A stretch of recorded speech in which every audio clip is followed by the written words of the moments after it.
الناس من الشعوب؟ أنا أقول للشعوب الإسلامية جزاكم الله خيرا، أبليتم بلاء حسنا، وأخص شعب الكويت وشعب السعودية وشعب قطر والبحرين والإمارات وعمان وشعب لبنان وشعب الأردن، تونس ومصر وليبيا ما شاء الله عليهم، الشعوب الأخرى مصر وليبيا وتونس، الشعوب الإسلامية واليمن وما ذكرناه وما لم نذكره كلهم بلا استثناء. نعم. الشعوب الإسلامية أبلت بلاء حسنا، بعضهم يزيد على بعض، بعضهم بذل من ماله ووقته وجهده أكثر من غيره، لكن نستطيع أن نبذل المزيد.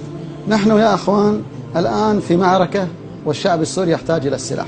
نحن سنعلنها علانية ولن نستحي، كما تعلن إيران ولبنان نحن نعلن. أنا باسمي وباسم أي عالم ترونه نحن نشتري السلاح، وسنشتري السلاح، وسنبذل من أموالنا ما يدافع به الشعب السوري عن أماله وعن عرضه وعن بلده وعن أطفاله. والسلاح الذي سنشتريه سنبحث عن الصواريخ ونشتريها، وسنبحث عن مضاد الطيران ونشتريه، وسنبحث عن القنابل ونشتريها، ونبحث عن الRPG ونشتريه، واشتريناه وسنشتريه. وأي نظام أي دولة تمانعنا فسنعلن أن هذه الدول التي تمنع شراء السلاح لسوريا هي دول متآمرة وخائنة، وسيأتي اليوم التي تسقط فيه هذه الدول كما سقط النظام السوري. السلاح الذي يريده المجاهدون أولا صواريخ حرارية، والصواريخ الموجهة يحتاجون، وأسعارها 8000 دولار، يحتاجون إلى قذائف ترادفية ب1000 دولار، وقذائف RPG ب800 دولار، يحتاجون إلى رشاش 23 مضاد للطيران، ونحن نستقبل الأموال لشراء هذا السلاح حتى ينتصر إخواننا.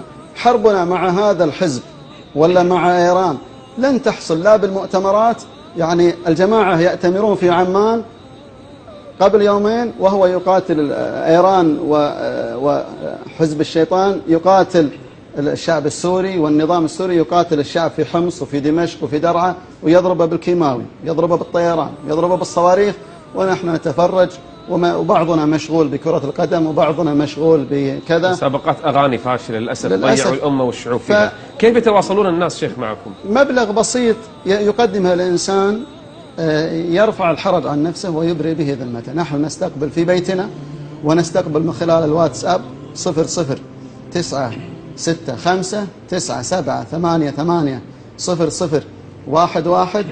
أعيد الرقم 0096597880011 من خلال التويتر ومن خلال المؤسسات الخيرية التي يجب على الوزارات أن تسمح للجمعيات الخيرية أن تجمع السلاح والأموال للمجاهدين، كما يجمع فلان وعلان للحزب وإيران، وكما تفعل الجمعيات في الجمعيات المناصرة لهذا المذهب الرديء الفاسد.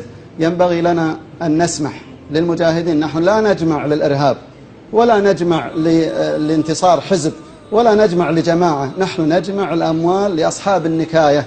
وأختم وأقول أن في كل محافظة الآن أصبحت غرف عمليات، الذي لا يدخل في هذه الغرفة فاعلموا أنه بطال لا عمل له، ولا يجوز أن يدفع له المال. غرف العمليات موجودة ومعلن عنها في داخل القصير، هناك غرف عمليات. كل من قال لكم أنا أجمع الأموال، أين تذهب هذه الأموال؟ لا تذهب إلا إلى هذه الغرف التي تعاون أهلها، أصحاب النكاية والإثخان في العدو وحسن التخطيط في حماة، في إدلب، وفي اللاذقية. وأبشركم بشارة خاصة أن الأيام القادمة ستكون حاسمة، ستكون حاسمة في عدة محافظات. وقبل قليل كلمت المجاهدين في داخل سوريا وبشروني في عدة محافظات هناك معارك حاسمة. أسأل الله تبارك وتعالى أن يفتح عليهم وأن يسددهم وأن يربط على قلوبهم. أشكرك دكتور شافي سلطان العجمي. ولا تلومون الدكتور شافي، ترى للتوي خرج من مجازر رآها بعينيه. حنا نشوف أفلام ونتأثر.